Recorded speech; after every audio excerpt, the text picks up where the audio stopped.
इस वक्त की बहुत बड़ी खबर इन्हीं तस्वीरों के साथ, और वो ये कि बिहार के मुंगेर में फिर से हिंसा भड़क उठी है। जो भड़की भीड़ थी उसने एसपी ऑफिस का घेराव किया, वहां पर आगजनी की। भड़की भीड़ ने थाने में आगजनी की और उसी की तस्वीरें इस वक्त आप देख रहे हैं। गाड़ी जलती हुई आपको नजर आ रही है, गाड़ी को आग के हवाले कर दिया गया है। ये तस्वीरें बता रही हैं कि कैसे मुंगेर में हिंसा थमने का नाम नहीं ले रही है। भीड़ लगातार आक्रोशित होती जा रही है। एसडी और साथ ही एसपी ऑफिस पर भी हमला किया गया है और इसी तरीके से गाड़ियों को आग के हवाले कर दिया गया है। एक्सक्लूसिव तस्वीर टीवी9 भारतवर्ष पर हम आपको दिखा रहे हैं। लोगों ने थाने में तोड़फोड़ की, कई गाड़ियों को आग के हवाले कर दिया। हिंसा इसी तरीके से बढ़ती जा रही है। ये हिंसक भीड़ आप देख रहे हैं जो कि पुलिस और प्रशासन के खिलाफ कार्रवाई की लगातार मांग कर रही है। किस तरीके से दुर्गा विसर्जन के दौरान यह हिंसा भड़की थी, पुलिस पर बेहद गंभीर आरोप लगाए गए। एक युवक की भी मौत हुई थी, जिसके बाद इसे लेकर विपक्ष भी हमलावर हुआ, लेकिन मतदान पर तो असर पड़ा। मतदान के बाद देखिए कैसे सड़कों पर यह भड़की हुई भीड़ इस वक्त उपद्रव कर रही है और ऑफिस का घेराव किया, एसडीओ ऑफिस का घेराव किया। वासुदेवपुर थाना प्रदर्शनकारियों ने जिससे आग के हवाले कर दिया, थाने के बाहर खड़ी गाड़ियों में आग लगा दी, आगजनी की घटना को अंजाम दिया और लगातार विरोध किया जा रहा है। कहा जा रहा है कि जस्टिस फॉर अनुराग, इसी की मांग को लेकर ये युवा प्रदर्शन कर रहे हैं और उपद्रव मचा रहे हैं। ये उपद्रवी तत्व जिसे पुलिस लगातार बता रही है कि इनके खिलाफ एक्शन लिया जा रहा है और स्थिति कंट्रोल में करने की कोशिश की जा रही है। लेकिन फायरिंग जो हुई मुंगेर में दुर्गा पूजा के दौरान, उसके बाद जो हिंसा और विरोध का सिलसिला शुरू हुआ वो अभी तक थमा नहीं है। और एसपी ऑफिस में किस तरीके से आगजनी की, गाड़ियां फूकी गई, उसकी तस्वीर हम आपको दिखा रहे हैं। उग्र भीड़ पहुंची, थाने पर पथराव किया और भीड़ ने पूरब सराय थाने में भी आग लगा दी। एसडीओ ऑफिस पर भी पथराव किया मुंगेर में, घेर रही है लगातार थाने को ये भीड़। वासुदेवपुर थाने पर भी जोरदार पथराव इन उपद्रवियों ने किया। ये भीड़ जस्टिस फॉर अनुराग की मांग कर रही है। ये वो शख्स है जिसकी मौत हुई थी और परिवार वालों का आरोप है कि पुलिस की फायरिंग में अनुराग की मौत हुई है। हालांकि विपक्ष इस मामले को लेकर लगातार हमलावर हो रहा है, नीतीश सरकार को घेर रहा है और दूसरी तरफ ये भीड़ सड़क पर है। मेरे सहयोगी पटना से जुड़ चुके हैं इस वक्त, रूपेश, और वैशाली से अभिषेक मेरे सहयोगी इस वक्त जुड़ चुके हैं। सबसे पहले रूपेश, आप ही के पास आना चाहूंगी। मुंगेर क्या इसी तरीके से जलता रहेगा? आरोप प्रत्यारोप का सिलसिला और राजनीति इसी तरीके से होती रहेगी?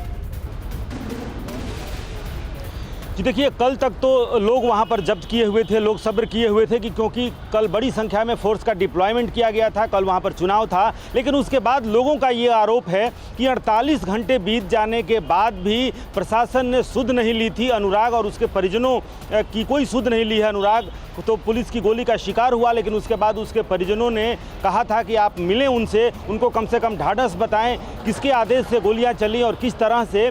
लेकिन प्रशासन का कोई नुमाइंदा उनके पास नहीं पहुंचा। लिहाजा हजारों की संख्या में नवयुवक कोतवाली थाना क्षेत्र के लोहा पट्टी में सबसे पहले इकट्ठा हुए और वहां से भीड़ की शक्ल में थानों की तरफ, और 2 थानों में आग लगा दी गई है। थाना के परिसर में जितनी गाड़ियां हैं उन गाड़ियों को आग के हवाले कर दिया गया है। थाने में तोड़फोड़ की गई है और उसके बाद से एसपी कार्यालय पर हमला, वहां पर तोड़फोड़, एसडीओ कार्यालय में वहां पर तोड़फोड़ किया गया है और वो भीड़ और उग्र रूप अख्तियार करते ही जा रही है। हालांकि जहां तक आपने आरोप प्रत्यारोप की बात की, उस पर ना तो भारतीय जनता पार्टी की तरफ से लोगों ने प्रतिक्रिया देने में कोई देरी की। देर से ही सही तेजस्वी यादव अपने महागठबंधन के तमाम सहयोगियों के साथ कल सुबह में चुनाव प्रचार के लिए जाने से पहले और चुनाव शुरू होने के दौरान ही उन्होंने ये कह दिया कि जनरल डायर कौन है और जालियांवाला बाग की स्थिति वहां पर पैदा हुई है। एक वीडियो जो वायरल हो रहा है जिसमें बुरी तरह से लोगों को पीटा जा रहा है, लोगों पर डंडे बरसाए जा रहे हैं। रूपेश, इस तरीके के कई वीडियोस हैं जो मुंगेर हिंसा के बताए जा रहे हैं, लेकिन बड़ा सवाल ये है कि ये तो जानना होगा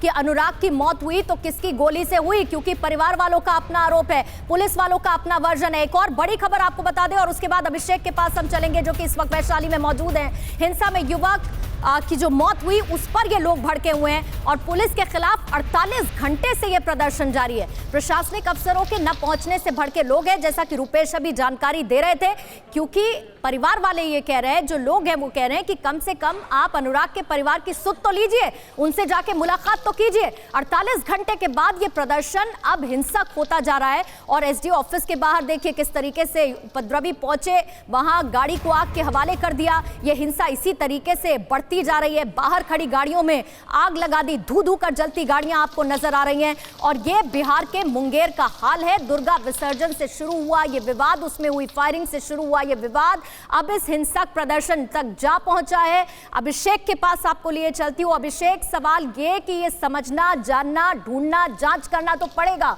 कि अनुराग की अगर मौत हुई फायरिंग में तो किसकी गोली से हुई। पुलिस वाले अपना वर्जन बता रहे हैं, परिवार वालों का अपना आरोप है, और ये हिंसक भीड़ कुछ और प्रूफ करने की कोशिश कर रही है। देखिए पूर्णिमा, जो रुपेश कह रहे थे वो बहुत बड़ी हकीकत है कि 48 घंटे वहां पर बीते हैं और 48 घंटों में कोई पहुंचा नहीं उस पीड़ित परिवार के पास प्रशासन की ओर से।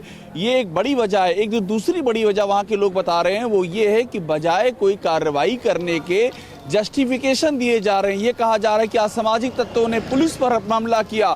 पूरे मामले को कुछ गुंडे और असामाजिक तत्वों तक समेट करके पूरे मामले का रुख मोड़ा जा रहा है, ऐसा लोगों का कहना है। उनका कहना है कि वहां पर जो शादीपुर की बड़ी दुर्गा जी की प्रतिमा है उसके विसर्जन का मामला था, पहले विसर्जन उसका होना था और ये बात की गई थी, पुलिस से कहा गया था इंतजार कीजिए, वो प्रतिमा आ जाएगी, फिर सारा विसर्जन हम कर देंगे एक साथ में। लेकिन पुलिस अड़ गई वहां पर, उसके बाद पुलिस आक्रामक हुई। तो ये दो वर्जन है। अब सवाल है कि अगर दो अलग अलग वर्जन आ रहे हैं घटना के, तो उस मामले में प्रशासन क्या कोई भी निष्पक्ष अथॉरिटी दोनों पक्षों से बात करेगी कि नहीं करेगी, उनकी बात सुनेगी या नहीं सुनेगी, ये तमाम तरह की बातें सामने आ रही है। और इसीलिए लोगों का आक्रोश है, कोई रिड्रेसल का सिस्टम नहीं है, कोई सुनने वाला नहीं है, इसीलिए लोग ज्यादा ही वहां भड़के हुए हैं। और ये भड़के हुए युवा हैं जिन्हें कंट्रोल करने की कोशिश पुलिस लगातार तो कर रही है, पुलिस की तरफ से बयान भी आ रहे हैं, लेकिन ये आगजनी की घटना भी हो रही है और ये तस्वीरें सामने देखने को मिल रही हैं जिसमें मुंगेर की हिंसा इसी तरीके से भड़कती जा रही है रूपेश। लेकिन पुलिस कब तक ये बातें करती रहेगी? एक सोल्यूशन पर पहुंचना पड़ेगा, जांच को आगे बढ़ाना पड़ेगा, वरना ये हिंसा ऐसे ही बढ़ती रहेगी और नेताओं के बयान आएंगे सो अलग, जिस पर इसका राजनीतिकरण भी होगा। देखिए, बिल्कुल समस्या का समाधान निकालना होगा, लेकिन अगर सरकार और सरकारी तंत्र अगर शुतुरमुर्ग की तरह अपना मुंह छिपाने में, आंख बंद करने का, दिखावा करने का अगर खेल करेगी तो यही होगा। जिस तरीके से हम कल से ये सवाल कर रहे हैं कि आखिर ये घटना क्यों हुई, किसके आदेश पर हुआ, सरकारी तंत्र, उसकी पार्टी से सत्ताधारी पार्टी के लोग कह रहे हैं कि इस वक्त पुलिस और प्रशासन चुनाव आयोग के पास है। क्या चुनाव आयोग, लॉ एंड ऑर्डर की जिम्मेदारी भी बिहार में चुनाव आयोग की है? एक व्यवहारिकता होती है और एक सिद्धांतता इस बात को सही मान लिया जाए कि इस वक्त फोर्स चुनाव आयोग के पास है। लेकिन क्या बिहार जलता रहेगा? किसने जलाई बस्तियां, बाजार क्यों लूटे, मैं चांद पर गया था, मुझे कुछ पता नहीं, इस तरह से आप कह रहे हैं कि मुझे कुछ पता नहीं है क्योंकि पुलिस और प्रशासन तो चुनाव आयोग के हवाले है।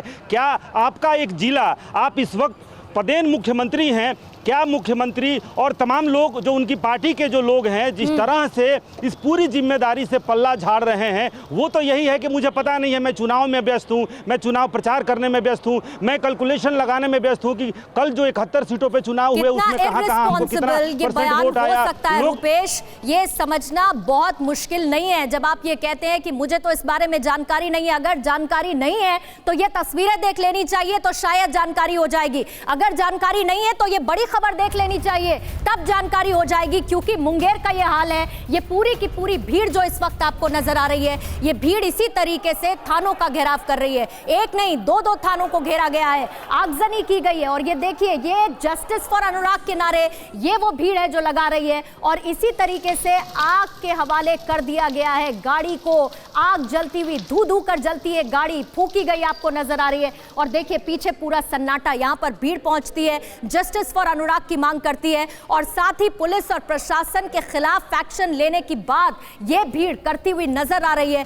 क्योंकि इनका कहना है कि आप अनुराग के परिवार के पास जाइए, उनकी सुध लीजिए, कम से कम कोई तो पहुंचे जो परिवार को ढांढस बंधाए, जो परिवार से ये पूछे उन पर क्या बीत रही है और इससे लेकर कोई एक्शन लिया जाए, वरना शायद ये हिंसा इसी तरीके से बढ़ती जाएगी। मुंगेर में जस्टिस फॉर अनुराग की नारेबाजी ये लगातार हो रही है, मांग की जा रही है। एसपी ऑफिस से लेकर थानों में आगजनी की जा रही है, एसडीएम कार्यालय में भी तोड़फोड़ की गई है और लोगों ने पुलिस के खिलाफ अपना आक्रोश जताया है। क्योंकि जनता को यह लग रहा है कि पुलिस, प्रशासन, सरकार कोई इस वक्त उनकी सुध लेने वाला नहीं है और इसीलिए ये लोग इस तरीके से उपद्रव मचा रहे हैं। ये घटना, हिंसा इसी तरीके से बढ़ती जा रही है।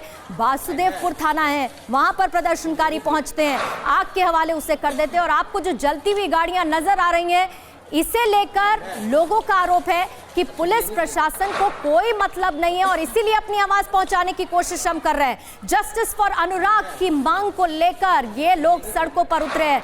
फायरिंग हुई थी दुर्गा विसर्जन के दिन, मूर्ति विसर्जन को लेकर विवाद हुआ था और ये हुआ था कि कोविड प्रोटोकॉल और जितनी भी इस वक्त रिस्ट्रिक्शंस लगाए गए हैं उन सब का हम पालन करेंगे, लेकिन समय को लेकर विवाद हुआ। ये देखिए थाने के अंदर की तस्वीरें इस वक्त आ चुकी हैं, किस तरीके से आपको जले हुए सामान नजर आ रहे हैं क्योंकि थाने को आग के हवाले कर दिया गया है तो अंदर भी नुकसान हुआ है। ये एक्सक्लूसिव तस्वीरें आपके सामने हैं। खबर यह भी मिल रही है कि मुंगेर हिंसा पर डीएम और एसपी प्रेस कॉन्फ्रेंस करेंगे तो क्या कहते हैं इस पूरे मामले को लेके, पुलिस का वर्जन क्या सामने देखने को मिलता है। थोड़ी ही देर में डीएम और एसपी प्रेस कॉन्फ्रेंस करते हुए मीडिया के सामने इस पूरे मामले में अपना पक्ष रखने वाले हैं और जो उपद्रवी उपद्रव मचा रहे हैं उन्हें लेकर क्या कहते हैं, इस मामले में जांच कहां तक पहुंची है, किस को हिरासत में लिया गया है, इस बाबत क्या ऑफिशियल जानकारी निकलकर सामने आती है तो प्रेस कॉन्फ्रेंस में मिलेगा। लेकिन ये तस्वीरें साफ बताती हैं कि कैसे कई इलाकों में तोड़फोड़ की जा रही है, ये तोड़फोड़ अब भी जारी है और मुंगेर में हिंसा इसी तरीके से फैल रही है। एसपी ऑफिस में जबरदस्त तोड़फोड़ और गाड़ियों को आग के हवाले कर दिया गया है क्योंकि मुंगेर से ये बड़ी खबर इस वक्त बता रही है कि मुंगेर हिंसा की आग में जल रहा है। अभिषेक और रूपेश इस वक्त मेरे साथ मौजूद हैं। रूपेश, बताया जा रहा है कि डीएम एसपी प्रेस कॉन्फ्रेंस करेंगे कुछ देर में, मुमकिन है क्या कहेंगे, क्या इस हिंसा को लेकर जानकारी देंगे या जो सवाल पुलिस पर खड़े हो रहे हैं उस बाबत कोई क्लैरिफिकेशन सामने आएगा? देखिए, हम कभी भी हिंसा के पक्षधारी नहीं रहे हैं। हिंसा किसी भी समस्या का समाधान नहीं हो सकता है। जो थाने जले हैं, जो हमला हो रहा है, जो उग्र भीड़ जो वहाँ पर कर रही है वो जायज़ नहीं ठहराया जा सकता है। बावजूद उसके लाजमी ये है कि जिस तरह से पुलिस प्रशासन ये कह रही है कुछ आपराधिक तत्व हैं, मुट्ठी भर वहाँ पर असामाजिक तत्व हैं। अरे भाई, अगर मुंगेर में मुट्ठी भर आपराधिक तत्व अगर पूरे मुंगेर को जलाने की कोशिश कर रहे हैं तो ये अपने आप में नाकामी है पुलिस और प्रशासन की। आप कैसे बयानबाजी कर रहे हैं? पटना में आपके जो सत्ताधारी पार्टी के नेता बैठे हुए हैं वो अलग बयानबाजी कर रहे हैं। पुलिस प्रशासन ये कह रही है कि कुछ असामाजिक तत्व हैं। अगर कुछ असामाजिक तत्व इस क्रिटिकल सिचुएशन में जब पूरी तरह से अलर्ट पे आप मतलब पूरा चुनाव आयोग के कब्जे में हो या फिर सरकार के पास वो तंत्र हो, लेकिन जिस तरह से चुनाव के बीच में पूरा प्रशासन, पूरा अमला, पूरे पारामिलिट्री फोर्सेस सब अलर्ट में हैं और वैसी स्थिति में अगर एक पूरा का पूरा जिला जल रहा है और ये कह के पुलिस प्रशासन नहीं बच सकती है कि कुछ असामाजिक तत्वों ने इस घटना को अंजाम दिया है। क्या हजारों की संख्या में जो लोहा पट्टी में जो लोग इकट्ठे हुए थे, जो जस्टिस फॉर अनुराग का नारा लगा रहे हैं, पुलिस प्रशासन ने 48 घंटे में ये पता क्यों नहीं लगाया, ये सूंघने में सफल क्यों नहीं रही, उसका इंटेलिजेंस क्यों फेल्योर रहा कि उसके बाद से 2 दिनों में यानी कि 48 घंटे में लोगों के मन में क्या सुलग रहा है? क्या चुनाव की समाप्ति के बाद इस तरह से थाने पर हमला होगा, 2-2 थानों को जला दिया जाएगा, एसडीओ कार्यालय पे हमला होगा, एसपी कार्यालय पे हमला होगा? अगर ये सब अगर था रूपेश तो स्थिति यहां तक क्यों पहुंची, इसे लेकर अब क्या एक्शन लिया जाएगा? जाहिर बात है प्रेस कॉन्फ्रेंस होगी तो कई बातें निकलकर सामने आएंगी, लेकिन मुंगेर में जहां एसडीओ ऑफिस पर पथराव किया गया, थाने का घेराव किया गया, तस्वीरें इस वक्त हम आपको दिखा रहे हैं और ये जो इस वक्त विजुअल्स हैं ये थाने के अंदर की तस्वीरें हैं। थाने के अंदर आपको ये काला कचरा बिखरा हुआ नजर आ रहा है। जाहिर बात है ये पूरे कागजात और वहां पर सामान, ये देखिए आपको सामान बिखरा पड़ा हुआ, जला हुआ नजर आ रहा है। ये बताता है कि किस तरीके से थाने के अंदर अटैक किया गया है और हमला किया गया है, थाने का घेराव, पत्थरबाजी की गई है ये भी। और बार बार लगातार टीवी9 भारतवर्ष ये कह रहा है कि किसी भी हिंसा का समर्थन हम नहीं करते हैं, लेकिन पुलिस को क्या इस बात का इनपुट था, पुलिस को क्या जानकारी थी कि उपद्रवी इसी तरीके से कोई प्लानिंग कर रहे हैं? क्योंकि 48 घंटे से शांति थी, उससे पहले पुलिस लगातार कह रही थी कि स्थिति नियंत्रण में है। अगर स्थिति नियंत्रण में थी तो यहां तक बात कैसे पहुंची? ये बिल्डिंग आपको जलती हुई इस वक्त नजर आ रही है, धू कर काला धुआं आपको उठता हुआ नजर आ रहा है। ये मुंगेर है जो इस वक्त हिंसा की आग में जल रहा है और इसी तरीके से उपद्रवी बाहर निकले हुए हैं। उपद्रवी इस वक्त थाने का घेराव कर रहे हैं, पथराव कर रहे हैं, जबरदस्त पत्थरबाजी भी वहां पर हो रही है। जस्टिस फॉर अनुराग की मांग की जा रही है इन उपद्रवियों द्वारा और खबर यह मिल रही है कि अब से कुछ ही देर में प्रेस कॉन्फ्रेंस होगी, तब पुलिस इस हिंसा को लेकर ऑफिशियल जानकारी देगी। लेकिन अभिषेक और मेरे साथ रूपेश लगातार बने हुए हैं। अभिषेक, एक बड़ी बात यह है कि ये हिंसा तो रुकनी होगी क्योंकि अभी इलेक्शंस भी हैं। और दूसरा, अगर मुंगेर इसी तरीके से जलता रहेगा तो पुलिस और प्रशासन क्या कर रहा है, कानून व्यवस्था का क्या हाल है, वो तो ये तस्वीरें बताती हैं। देखिए, प्रशासन के स्तर पर जो आप ये बात कह रही है, हिंसा रोकने के लिए निश्चित तौर पर हमारी जानकारी भी ये है कि इसको लेकर के मंथन चल रहा है कि कैसे कुछ वहाँ पर बड़े कदम उठाए जाएं। अब यहाँ पर मुद्दा ये होगा कि प्रेस कॉन्फ्रेंस में क्या होता है, क्योंकि प्रेस कॉन्फ्रेंस वो लोग कर रहे हैं जिनके ऊपर आरोप हैं, वो प्रेस कॉन्फ्रेंस कर रहे हैं। तो प्रेस कॉन्फ्रेंस सफाई देने के लिए होगी, कुछ नए आरोप लगाने के लिए होगी। प्रेस कॉन्फ्रेंस के बाद क्या रिएक्शन होगा, दूसरा पक्ष जो है वो किस तरह से प्रतिक्रिया देगा, तो ये सब चीज़ें ऑब्जर्व करने वाली बात है। लेकिन हमारी जानकारी ये है कि ये प्रशासन के स्तर पर, उच्च स्तर से ये निर्देश हैं कि इस मामले को कंट्रोल में किया जाए।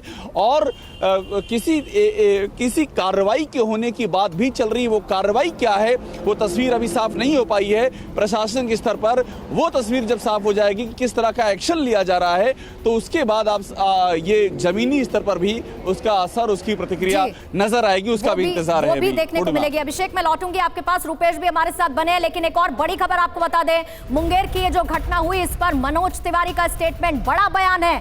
उनका यह कहना है कि मुंगेर की घटना राजनीतिक साजिश है, एनडीए के शासन में ऐसा नहीं होता। घटना पर विपक्ष लोगों को भ्रमित कर रहा है और हम पीड़ित पक्ष के साथ खड़े हैं, ये मनोज तिवारी का कहना है। एनडीए के शासन में ऐसा नहीं होता है, वो ये कह रहे हैं। और ये पूरी घटना एक राजनीतिक स्वरूप इसे दिया जा रहा है, ये राजनीतिक साजिश है, ऐसा मनोज तिवारी का कहना है। अभिषेक ने बात की मनोज तिवारी से, जरा सुनिए इस घटना पर क्या कहना है उनका। मुंगेर वाली घटना बड़े गंभीर आरोप लगाए बीजेपी पर। कहा नीतीश कुमार इस्तीफा दे दें, हमारे चैनल से बात करके इस्तीफा मांग लिया है। आज पहले चरण की वोटिंग चल रही है। नहीं, मुंगेर वाली से जो वो जो विसर्जन के समय जो फायरिंग हो गई है, तो उसमें तो बड़ी कार्रवाई होगी। और इस समय नीतीश कुमार जी नहीं देख रहे हैं। इस समय तो ये सब कुछ व्यवस्था आयोग के जिम्मे है ना, तो ये लोगों को भ्रमित करते हैं। फिर भी आयोग को भी जो भी चल रहा है शासन, उसको धन्यवाद कि उन्होंने तुरंत इतनी बड़ी कार्रवाई की और अधिकारियों को निलंबित किया। और ये बहुत जरूरी था, क्योंकि हम सब उस घटना से बहुत दुखी थे। आप भी आहत हैं बहुत ज्यादा उस घटना से, ये जो हुआ है। बिल्कुल, जबकि आप सत्ताधारी पार्टी में हिस्सा हैं। यही तो हम देखिए, हम सत्ताधारी होते हैं तो अपनी चीजों को छुपाते नहीं। अगर यही आप देखिए न, राजस्थान में घटना हुई, महाराष्ट्र में घटना हुई, सारा देश, दुनिया, मीडिया सब कुछ चलाते रह गया, एक एफआईआर तक नहीं हुई। तो ये एनडीए है। अगर किसी ने गलती किया, शासन प्रशासन कोई भी, तो वो सजा पाएगा। जबकि हम चुनाव आयोग अभी देख रहा है। आप ये कह रहे हैं कि अभी तो सरकार चुनाव आयोग, सब प्रशासन चुनाव आयोग के हाथ में है, हाथ बंधे हुए हैं इसलिए आपके। हमारे हाथ बंधे, और हाथ खुले होते तो क्या कार्रवाई होती है? अभी तक डीएमएसपी गए थे? नहीं, अभी भी कार्रवाई हुई है, लेकिन हम बिल्कुल ऐसी घटनाओं के विरुद्ध हैं। इस तरह से जो प्रशासन या पुलिस कहीं भी इस तरह से नृशंस काम करेगा तो उसको भी सजा मिलेगी। पुलिस ने नृशंस काम किया, एकदम दिल से बात कह रहे हैं आप। ये सच्चाई है ना भाई। हमारे बच्चे गए मूर्ति विसर्जन करने, तो इस तरह से आप मार रहे हो, तो ये तो जरूर किसी न किसी की साजिश है। इसमें ये भी जांच करना चाहिए कोई साजिशन करवाया तो नहीं है। अच्छा, पीछे भी कोई चेहरा हो सकता है? बिल्कुल हो सकता है। आप ये समझिए ना, ऐसी ये इशारा किसकी हो रहा है आपका? अब हम इससे ज्यादा कुछ नहीं बोलेंगे। आप आधा कह के जब रुक जाते हैं तो हमारा मन करता है उसे आप पूरा करें। ये किसकी ओर इशारा आपका? आपका इशारा तेजस्वी यादव जी की पार्टी की तरफ है क्या? ऐसी घटनाओं के पीछे ऐसी साजिशें हो जाती हैं। राजनीतिक साजिश है? राजनीतिक साजिश हो सकती है, वरना बिहार की पुलिस कहाँ इस तरह से। यहाँ तो एनडीए के शासन में सभी धर्मों को अपना नीतिगत कार्य करने का छूट है। तो इसमें अगर हम भी दुखी हो रहे हैं कि कैसे पुलिस ने मारा, तो आप समझिए हमारी एनडीए दुखी है। और ऐसे स्थिति में कोई साजिश भी हो सकती है। बहरहाल जिसने भी गड़बड़ी किया उसको सख्त से सख्त सजा मिली, और जो भी विक्टिम है उनके साथ हम खड़े। तो दो बड़ी बातें जो मनोज तिवारी ने की, एक ये कि राजनीतिक साजिश है, दूसरा ये कि हमारे हाथ बंधे हैं। बड़ी खबर आपको दूसरी बता रहे हैं, मुंगेर हिंसा पर ही डीएम का बयान भी आ चुका है और उनका ये कहना है कि कुछ असामाजिक तत्व हैं जिन्होंने ये साजिश रची है और बहुत जल्द साजिश का खुलासा होगा। किसने ये साजिश रची, ये सबके सामने होगा। हिंसा पर 2 थानों के इंचार्ज को लाइन अटैच कर दिया है, ये कार्रवाई डीएम ने की है। 2 थानों के जो रिस्पॉन्सिबल पर्सन प्रदर्शन है उनको लाइन अटैच कर दिया गया है, ये जानकारी डीएम की तरफ से दी गई। साथ ही उन्होंने ये भी कहा है कि असामाजिक तत्व हैं जिनकी तरफ से ये साजिश रची जा रही है और एसपी ऑफिस में जबरदस्त तोड़फोड़ हुई है। ये बड़ी खबर बताते हुए साथ ही आपको तस्वीरें भी हम दिखा रहे हैं। उग्र भीड़ ने थाने पर पथराव किया है, तोड़फोड़ की, आगजनी की है और भीड़ ने पूरब सराय थाने में आग लगा दी। अलग अलग जगह हम आपको तस्वीरें भी दिखा रहे हैं जहां पर गाड़ियों को आग के हवाले कर दिया गया। इसके साथ ही वासुदेवपुर थाना भी है, वहां पर भी आगजनी की गई है। ये अभी अभी तस्वीरें आई हैं जहां पर लोग किस तरीके से नारेबाजी कर रहे हैं, पुलिस और प्रशासन के खिलाफ कार्रवाई की मांग की जा रही है और कितनी बड़ी संख्या में लोग इस वक्त सड़क पर उतरे हैं और हिंसक प्रदर्शन जो हो रहा है, जो फायरिंग हुई उसमें एक्शन की मांग की जा रही है। अभिषेक, दो तस्वीरें, एक तरफ जहां पर हिंसा की तस्वीर तो हम दिखा ही रहे हैं लेकिन लोग अब भी सड़क पर हैं, पुलिस और प्रशासन के खिलाफ नारेबाजी अब भी हो रही है। देखिए, वही मैं कह रहा हूँ आपसे कि ये गुस्सा लगातार भड़कता जा रहा है और गुस्सा इसलिए भड़क रहा है क्योंकि उनका कहना है कि उनकी सुनवाई नहीं की जा रही है और लोकतंत्र में इस बात की आदत है लोगों की, जब भी ऐसा कुछ मसला होता है तो सुनवाई की जाती है। कोई ना कोई तीसरा पक्ष आता है। तीसरा पक्ष मतलब ये है कि जो उस मामले में आरोपी और प्रभावित से अलग हो वो आकर के सुनवाई करता है। वो चैनल ओपन नहीं किया गया है, इसलिए लोग ज्यादा भड़के हुए हैं और अभी जो कार्रवाई हुई है वो कार्रवाई निचले स्तर पर हुई है। लोग शुरू से मांग कर रहे हैं कि जिम्मेदार बड़े अधिकारियों पर कार्रवाई क्यों नहीं हो रही है और जांच पूरी होने तक वे अपने पद पर क्यों बने हुए हैं। तो इस तरह के सवाल हैं और चुनाव का माहौल है, तो चुनाव के माहौल में ये सारे सवाल जो हैं और तेजी से फैलते हैं। हिंसा जो हो रही है वो भी प्रशासन को देखना होगा, उस पर कैसे जल्दी लगाम लगाई जाए क्योंकि हिंसा की आड़ में बहुत सारे असामाजिक तत्व सक्रिय हो जाते हैं और ज्यादा माहौल खराब कर देते हैं। बड़ी खबर अभिषेक आपको बता रहे हैं, मुंगेर के डीएम और एसपी को हटा दिया गया है। ये बहुत बड़ी खबर, मुंगेर हिंसा पर ये बड़ा एक्शन लिया गया है। ये बड़ी कार्रवाई, मुंगेर के एसपी और डीएम को हटाया गया है। पुलिस और प्रशासन के खिलाफ कार्रवाई की मांग लगातार ये भीड़ कर रही है और ये बड़ा एक्शन देखने को मिला है। मुंगेर में जो दुर्गा विसर्जन के दौरान हिंसा हुई और ये हिंसा लगातार बढ़ती जा रही है, इस वक्त एक्शन लेते हुए एसपी और डीएम को हटा दिया गया है। रूपेश, ये बहुत बड़ा एक्शन है, डीएम एसपी को हटाया गया और भीड़ भी ये मांग कर रही है कि जो दोषी लोग हैं उन पर कार्रवाई की जाए। अभी तक की जानकारी क्या है इनको हटाने के पीछे की वजह? देखिए, डीएम और एसपी दोनों को हटा दिया गया है वहां और ये कार्रवाई पहले होनी चाहिए थी। जरा आपको रोक रही हूँ रूपेश, जरा आपको रोक रही हूँ। कुमार कुंदन हमारे साथ इस वक्त जुड़ चुके हैं। कुमार, डीएम एसपी हटाए गए हैं, क्या जानकारी अभी तक मिल पा रही है इन पर एक्शन को लेके? देखिए, चुनाव आयोग की तरफ से डीएम और एसपी को हटाया गया है और फिलहाल जो मगध रेंज के कमिश्नर हैं उनको पूरा मामले का जिम्मा दिया गया है और साथ ही 7 दिनों के अंदर इस पूरे मामले पर रिपोर्ट भी पेश करने को कहा गया है। मुंगेर और डीएम और एसपी को चुनाव आयोग की तरफ से हटाया गया है, जो चुनावी आचार संहिता लगी हुई है, इसलिए जो भी ट्रांसफर और प्रमोशन का काम है वो चुनाव आयोग की इजाजत के बिना नहीं हो सकता। इसको ध्यान में रखते हुए आयोग की तरफ से फैसला लिया गया है क्योंकि इलेक्शन होना है और जिस तरह की घटना हुई है मुंगेर में, एक युवक को जो मूर्ति विसर्जन के दौरान गोली लग गई थी, उसके बाद हिंसा हुई और आज भी बकायदा जो वहाँ की सिटी एसपी है लिपि सिंह, उसके आवास को घेर लिया लोगों ने और काफी प्रदर्शन किया। प्रदर्शन करने के बाद वहाँ पे आगजनी की भी घटना हुई है, उसको देखने के बाद चुनाव आयोग ने ये फैसला किया है। और चुनाव आयोग के इस आदेश के साथ कुमार कुछ और बातें जो चुनाव आयोग की तरफ से कही गई हो, बताई गई हो? देखिए, फिलहाल अभी उनको तत्काल प्रभाव से हटाया गया है और इसके साथ ही ये बताया गया है कि जो मगध रेंज के डिविजनल कमिश्नर है उनको पूरी घटना की जांच का जिम्मा दिया गया है और नए जो डीएम और एसपी है उसकी बहुत जल्दी ही यहाँ पे जो उनको जो है पदस्थापित किया जाएगा। जो दूसरे जगह से है उनको लाया जाएगा, या अभी उसकी घोषणा नहीं हुई है, लेकिन हाँ इतना जरूर है कि मगध जो उनके जो डिविजनल कमिश्नर है उनको जांच की जिम्मा दी गई है और बताया गया कि 7 दिनों के अंदर अपनी आप रिपोर्ट पेश करें। 7 दिन का वक्त दिया गया है, 7 दिन के अंदर रिपोर्ट पेश करनी होगी। रूपेश, शायद अब ये हिंसा थम पाए क्योंकि चुनाव आयोग ने बड़ा एक्शन लिया, डीएम एसपी को हटा दिया गया और 7 दिन का वक्त दिया है कि रिपोर्ट पेश करेंगे हिंसा क्यों हुई। देखिए, जिस तरह से वहाँ पर स्थिति थी, जो उबाल था, उसको देखते हुए यह कार्रवाई अगर पहले कर दी गई होती, अगर कोई अनुशंसा करता, सरकार की तरफ से यह अनुशंसा होती, चुनाव आयोग उनको हटा देता, तो शायद आज ये नौबत नहीं आती और आज जो यहाँ पे आग लगी है उसको बुझाने में शायद एक्स्ट्रा एफर्ट लगाना पड़ेगा।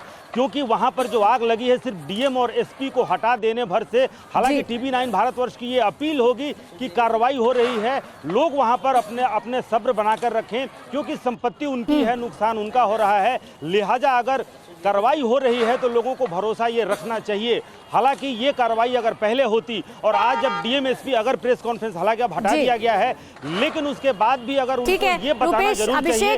अभिषेक भी हमारे साथ है। अभिषेक, मगध के डिविजनल कमिश्नर जांच करेंगे, 7 दिन का वक्त, ये इस हिंसा को रोक पाने के लिए पहला बड़ा कदम हम कह सकते हैं। देखिए पूर्णिमा, मैं आपसे अभी कुछ देर पहले यही बात कह रहा था कि विचार किया जा रहा है कार्रवाई को लेकर के कि बड़े अधिकारियों पे क्या कार्रवाई हो, और वही देखना होगा। तो अब उन्होंने वो कार्रवाई की जिसका हम अभी जिक्र कर रहे थे, और यही है अब जो डिवीजन कमिश्नर जांच कर रहे हैं, यही बात हम चर्चा कर रहे थे कि जब एक तीसरा पक्ष जो आरोपी से अलग होता है और वो जांच करता है तो कुछ उम्मीद बनती है।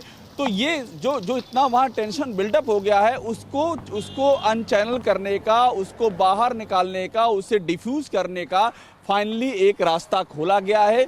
उम्मीद की जानी चाहिए कि अब वहां तनाव डिफ्यूज होगा, क्योंकि जिन पे आरोप थे वो हटाए जा चुके हैं। वो प्रेस कॉन्फ्रेंस करके किस बात की सफाई देंगे, और अगर बोलेंगे भी तो क्या बोलेंगे, सिवाय नए आरोप गढ़ने के या छोटे वालों पे कार्रवाई करने के, तो उनको हटा दिया गया है। एक तीसरा चैनल खोल दिया गया। उम्मीद की जानी चाहिए कि जो तनाव है, जो गुस्सा है, वो डिफ्यूज होगा और वहां का माहौल अब शांत होगा। जैसा कि पहले डीएम ने हालांकि बताया था कि 2 थानों के इंचार्ज को लाइन अटैच कर दिया गया है, और अब इलेक्शन कमीशन की तरफ से ये बड़ा फैसला लेते हुए डीएम और एसपी को हटा दिया गया, और मगध के डिविजनल कमिश्नर को अब जांच का जिम्मा सौंप दिया गया है। 7 दिन का वक्त दिया गया है कि 7 दिन के अंदर आप अपनी जांच पूरी करके रिपोर्ट पेश करिए। ये हिंसा रुकनी होगी, और साथ ही एक प्रेस कॉन्फ्रेंस भी होनी है, उस पर भी नजर जरूर रहेगी। रुपेश, शुक्रिया आपका। अभिषेक, आपका भी शुक्रिया, और साथ ही कुमार कुंदन भी हमें जानकारी दे रहे थे, आपका भी शुक्रिया कुमार।